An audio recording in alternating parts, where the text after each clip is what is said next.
to the unsolved mysteries of the Philippine, rice, terraces. This lecture presentation is from a section of my new book titled Island of the Gods, Rice, Gold, Blood, Ziggurat Pyramids of the Sky World. We will explore the megalithic high-elevation rice terraces of the Cagayan Cordilleran Archaeological Preserve, a UNESCO World Heritage Site located in northern Luzon. The preponderance of anthropological data and archaeological evidence from this region has provided a panacea to the complicated mysteries surrounding the provenance, chronological sequence, technological origin, and foundational utilities of the ancient terrace culture. Conglomeration of evidence from this research study has unequivocally situated the establishment of the terrace culture as a foundational civilization building component, which was persistent and pervasive during the majority of the Pleistocene epoch, which lasted up until around 11,700 years ago. The terrace culture was a multi-purpose utility with deep complexity of integration and multi-layered utilization of the high elevation mountain top terrace indigenous groups. They were created, engineered, and perpetuated by a foundational multi-species hominid culture that mastered seafaring, terraforming, geography, geology, hydrology, horticulture, mining, animal domestication, astronomy, and oceanography. This unexpected intersection of science and tradition in ancient times indicates that this progenitor civilization experienced, evolved, adapted, developed, and situated themselves to maximize survivability and comfortability in the expectation of confrontation with apocalyptic catastrophe, such as global floods, climate change, volcanic eruption, and cosmic impacts, the most recent of which being the deglaciation and sea level rise of the multiple meltwater pulse events that occurred between 15,000 to 7,000 years ago.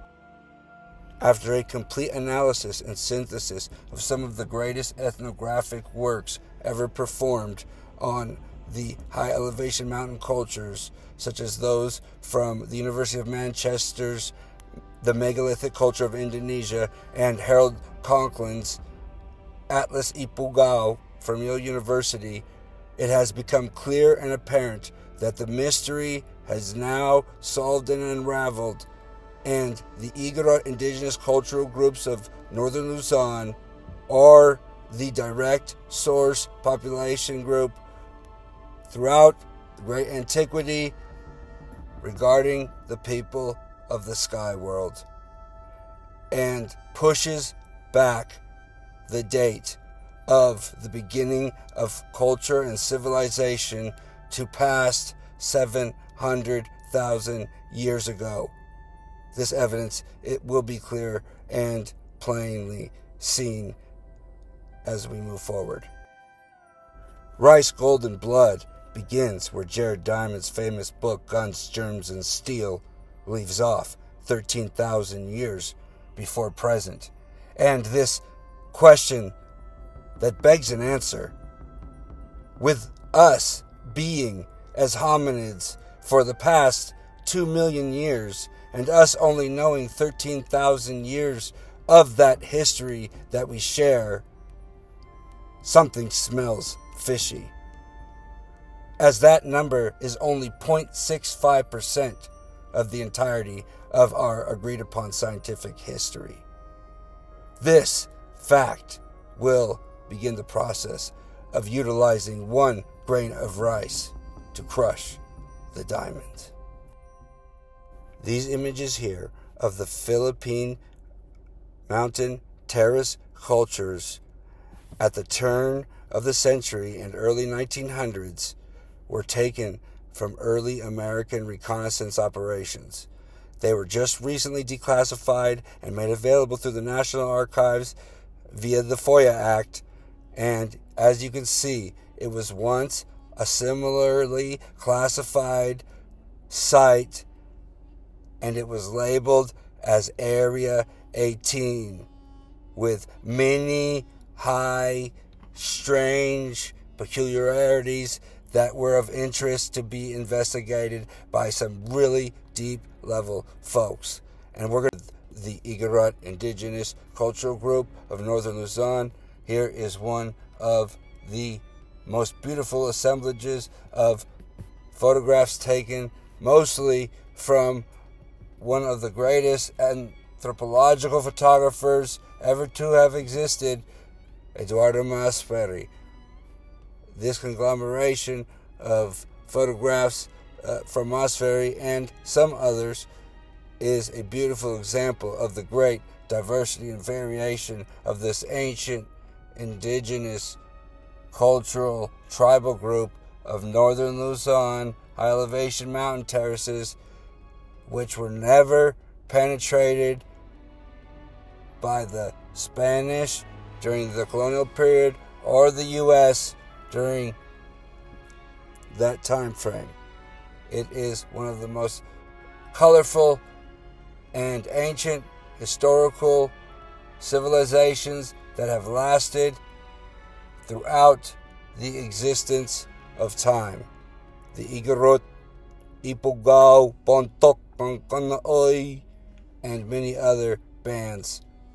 One of the most interesting revelations that we made early on was the vast expanse of this culture in the ancient world, clearly evidenced by one of the most recent scientific studies being done in Indonesia at the site of Gimokudan, dating the pyramid structure to over 25,000 years ago.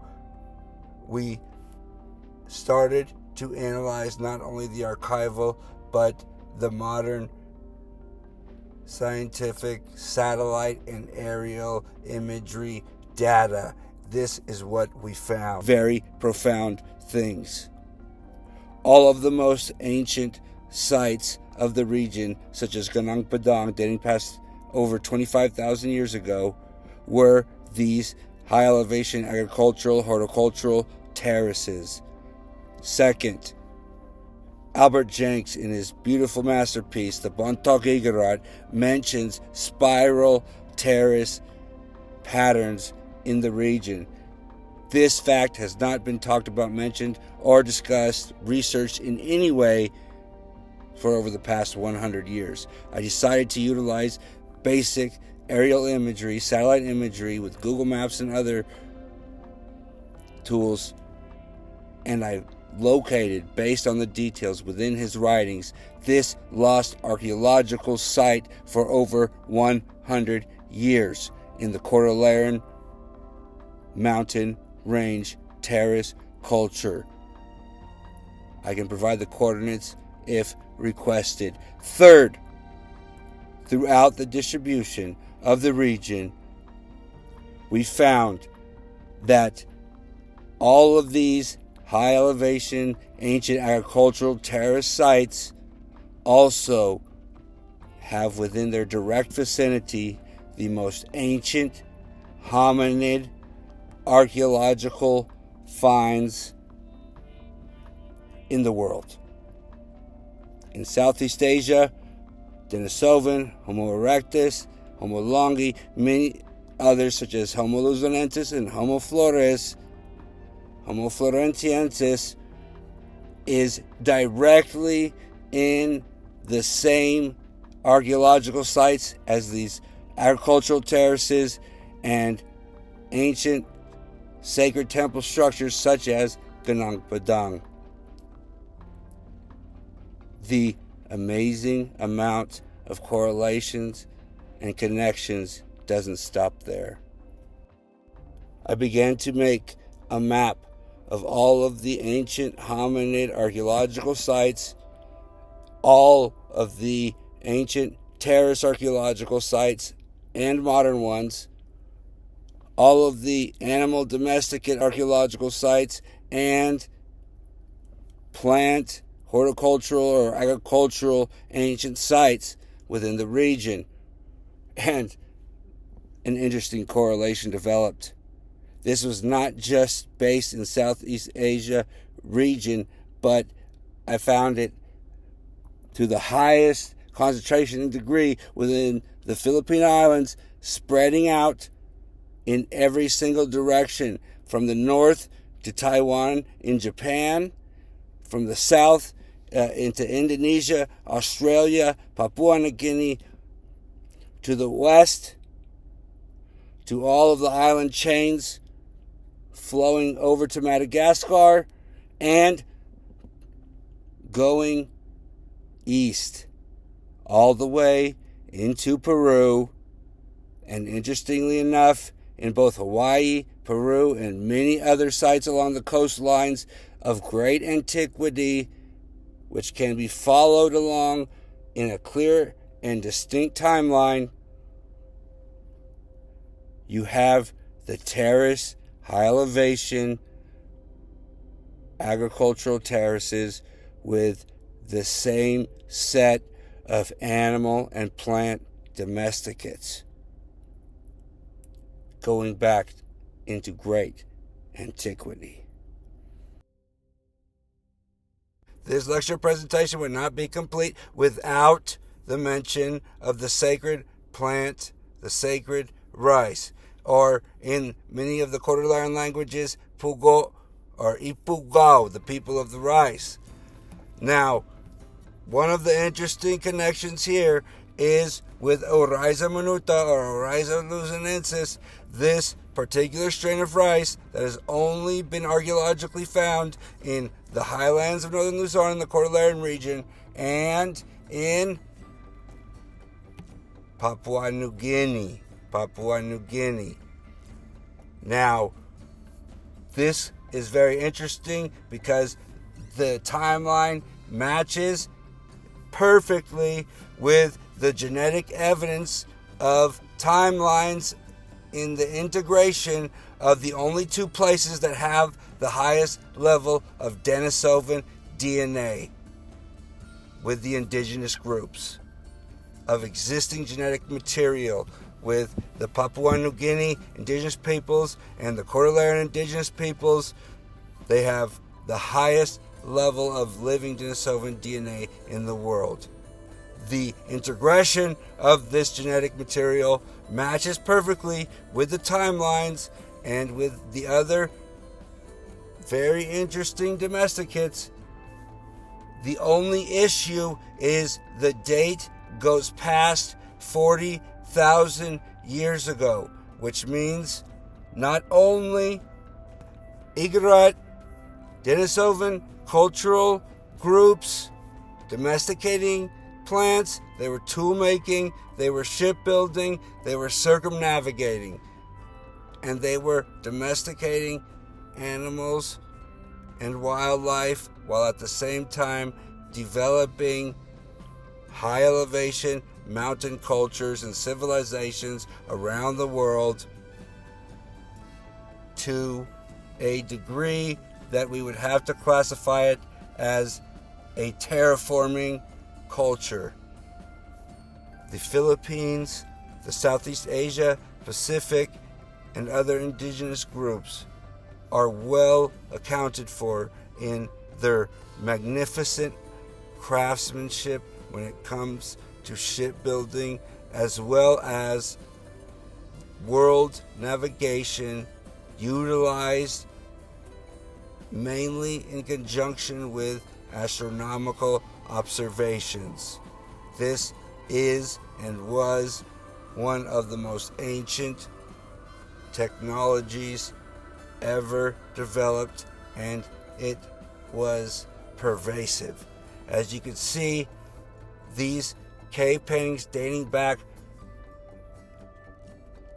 40,000 years in the Southeast Asian region were almost always depicting important astronomical alignments for the region and for circumnavigation and global exploration. This was done in many ways through ancient technologies and abilities for transporting animals, plants, peoples, with a whole range of amazing ancient inventions that are rarely ever discussed. While rice and other agricultural activities are often referenced as the main utility for these rice terraces, once we analyze the entirety of all the oldest archival and diary references of the Igorot Ipugal mountain cultures, we see an interesting development, as they're often referenced as the honeycomb tribe or the tribe with honey but no bees. And what we find is reference after reference, account after account, eyewitness testimony about them honeycombing the interiors of entire mountain ranges in mining, exploration, and scientific ceremonial activities going inside the mountains and into the underworld. The amount of gold in the Philippine Islands was mind-boggling, baffling for the Spanish and Portuguese explorers, as they could not figure out where they were getting the gold. It was not until later that they discovered the Igorots had a cultural element of not only hiding and secreting the access and locations of the mines and these internal entrances into the earth, that it wasn't until very late in the game that the Spanish and American elements were able to fully start to understand the vast expanse of their operations. As you can see here in these pre-colonial gold artifacts in islands, some of which are of actual technologies that were unacknowledged up until now, such as firearms. This was also accounted for in the notations of Pigafetta from the Magellan voyage, that they, indigenous peoples of the islands, had cannons, had personal firearms upon the arrival of the Europeans in great antiquity. And as you can see here in some of this work, it is of the finest nature ever known to man. If you take into account that one of the most important roles within the ancient Igorot culture was the augurer, that was the first step in developing a new site. They sought after the highest elevation, fresh source mountain springs, and from that point forward, they would develop mining operations inside and outside of these mountain sites. There is also numerous accounts from the first folks to go into these regions of them using lights, torches, and other types of technology such as explosives. In some instances, entire mountain ranges being imploded and disappearing have been accounted for by numerous first and second-hand sources. The stealth, secrecy, and sacred nature of these mining and metallurgic, volcanic, forge cultures of the mountaintops leads us to one of the most interesting mysteries of the Philippines and the world in general, which is something that Dr. Otley Beyer, the premier anthropologists over all times in this region, and the most extensive collection of anthropological, archaeological artifacts, data, and resources to this day, said, follow the Tektites. And it is well known and stated in his research and scientifically that the Philippines has the most extensive evidences, artifact-wise, of Tektites in the world, alongside magnetic and gravitational anomalies. These Tektites are, to this very day, one of the greatest mysteries of science.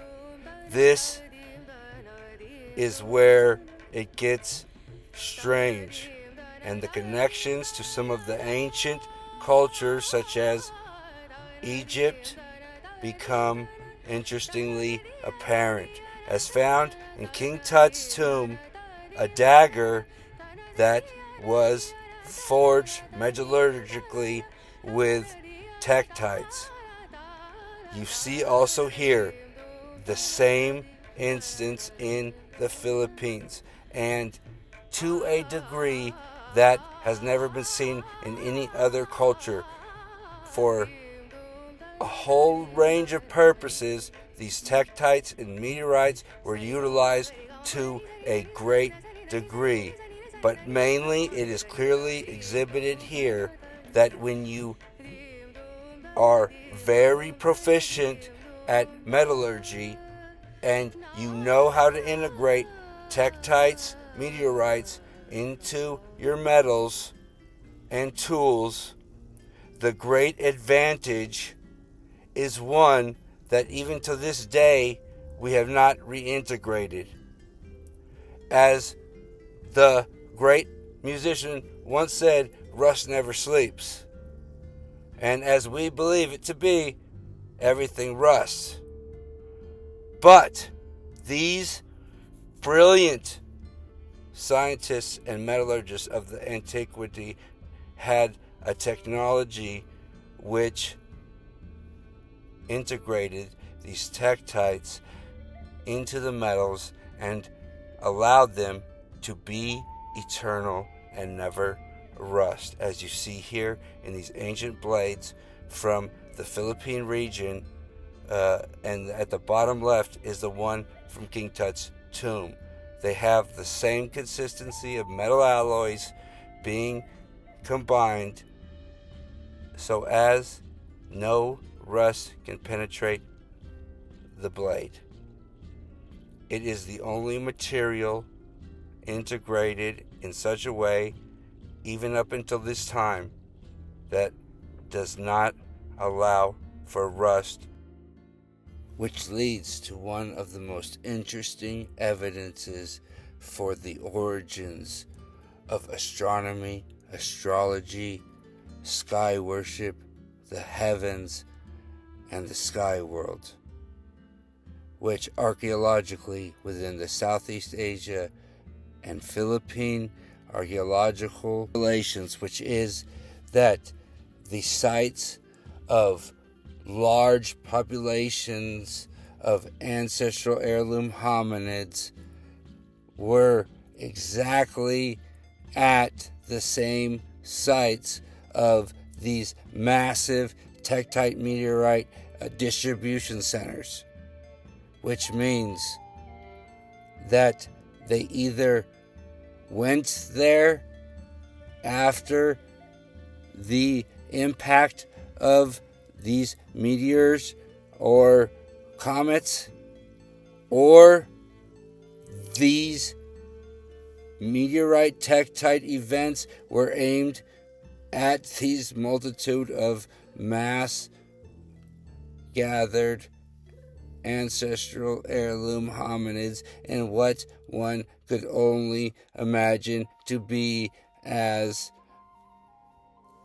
a cultural settlement site. This is the riddle of the Igorot. If you don't have all of the modern gadgets as do we, how do you bring the stars to you? You look down,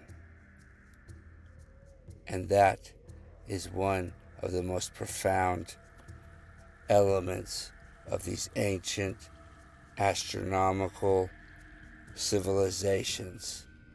At the tops of these mountains, which is the same geological location that we would place our modern astronomical observatories, they utilized these terrace, pond, pool sites as astronomical high elevation mountain observatories dating back to at least 70,000 plus years ago, and the evidence of the region strongly suggests they were present for the great majority of the existence of the ancestral heirloom hominids in the region throughout the mainland, coastlines, and island archipelagos. Although when you bring the heavens down to earth, the stars down into the land, strange things begin to happen. And the Antipodean Igorot world has great evidences of that. As when you have a globe, Earth, and you stick a spear straight through it, let's say, for example, in the Philippine Islands, all the way through, straight, you have the exact opposite side of the world from the place you're standing. In the case of the Philippines, it's the heart of the Amazon. And recent scientific archaeological evidence has just came out this year showing that 8,000 plus years ago, rice domestication was taking place in the heart of the Amazon.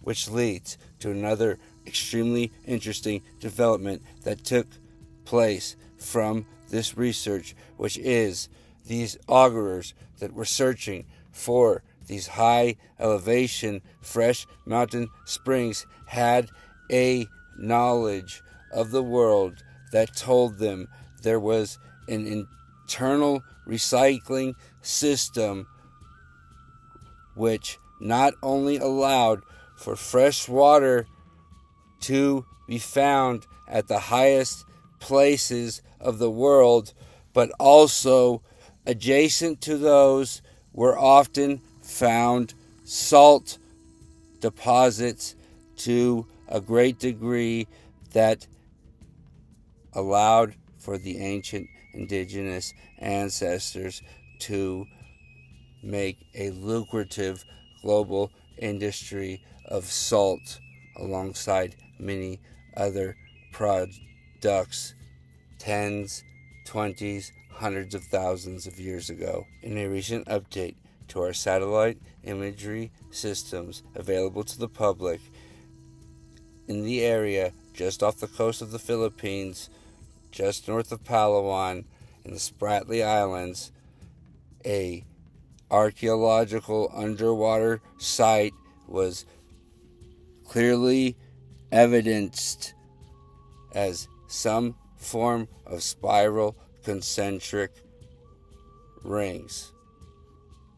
This seems to evidence also in conjunction with the spiral terraces, the motifs on the most ancient pottery found in the world of both organic spiral symbolisms and geometric spiral symbolisms in direct connection with lost ancient civilizations such as Atlantis and the origin stories, such as those from the Temple of Edfu, from Egypt, of the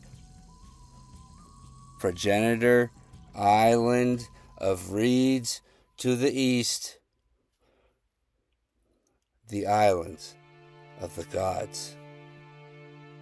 Now I want you to ask yourself, why is it that we know less than 1% of the entirety of our history? And here, evidenced clearly, some of the most interesting discoveries that came from this research, which was numerous artifacts dating back well before pre-colonial times of horses, rhinos, bulls, and stegodons being utilized for both animal domestication and agriculture, horticulture, and mining operations. This is also accounted for in the literature and first-hand accounts that these beasts of burden were being used amongst the terrace cultures. This is also the same region in which are found, alongside tektites, stegodon, Philippine rhino, and other types of animals that had been domesticated to a great degree for a very long period of time. Thank you very much for listening today. In conclusion, I'd like to give thanks to the great indigenous peoples of the Philippines, the Igorot, Ifugao, Bontoc, Concanoy, and all of the other peoples of the great archipelago. I'd like to also give credit to Harold C. Conklin for his beautiful, wonderful masterpiece ethnographic atlas of Ifugao, Eduardo Masferi, and his amazing photographs that were taken of the Igorot peoples, and Albert Jenks for his amazing ethnographic work, the Bontoc Igorot. I'd like to also give a thanks to the University of Manchester for the amazing anthropological book, The Megalithic Cultures of Indonesia.